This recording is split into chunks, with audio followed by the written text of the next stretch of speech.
The piece I'm about to dialogue to illustrate the brand experience. They're inside in an Irish pub. Now I should tell you there's only one pub scene in this book, but it is actually the longest chapter in the book. They've ordered 2 pints of Guinness. And I'm just interested here, how many Guinness drinkers have we got in the room?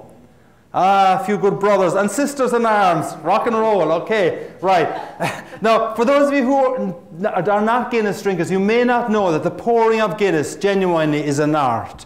Because what you got to do is you got to pour the drink slowly, hold the glass at 45-degree angle, pour it slowly, leave it settle after it's poured to about 2/3 full, and then when the head is starting to form, you top it up, and then you hand it with care and attention to the loving patron.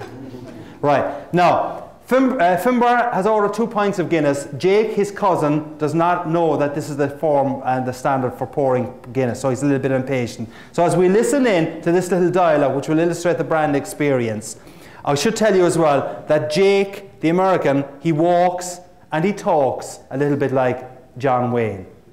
Okay? So let's listen in. Jake first complaining about how long it takes to get the Guinness. And Jake goes, "Hey, Finbar! How long does it take to pour a pint of Guinness? You know, a pilgrim could die of thirst here waiting." Jake, you're a heathen, man. A heathen. Do you not know that Guinness is a religious experience? It's also a cultural experience and a work of art. Jake, you cannot rush a work of art no matter how much you want to. Jake, can you imagine how the guy who painted the Mona Lisa? You mean Leo da Vinci? That's right. Can you imagine how Da Vinci would have felt when painting the Mona Lisa if he got a phone call on his iPhone from his patron to say, "Hey, Leonardo, is it the painting of my missus? Is it ready yet?" He wouldn't have been too impressed, my lad.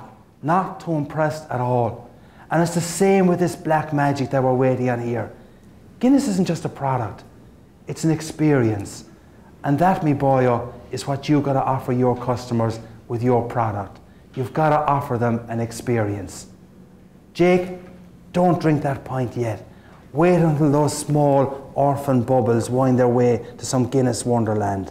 And then, when the brown clouds finally settle and you've got a beautiful, black, magical pint, that's when you consume. But remember, you're consuming more than a product. You're consuming an experience. And Jake, think about it. Harley Davidson just doesn't sell motorcycles. Harley Davidson sells the roar, the sense of rebellion, the throttle. Apple computers, or Apple Inc. as they now are, just doesn't sell computers or even music. Apple sells chic, hip, cool. And Starbucks just doesn't sell coffee, it sells ambience and a sense of community. And Finbar said to Jake, "What do you sell?"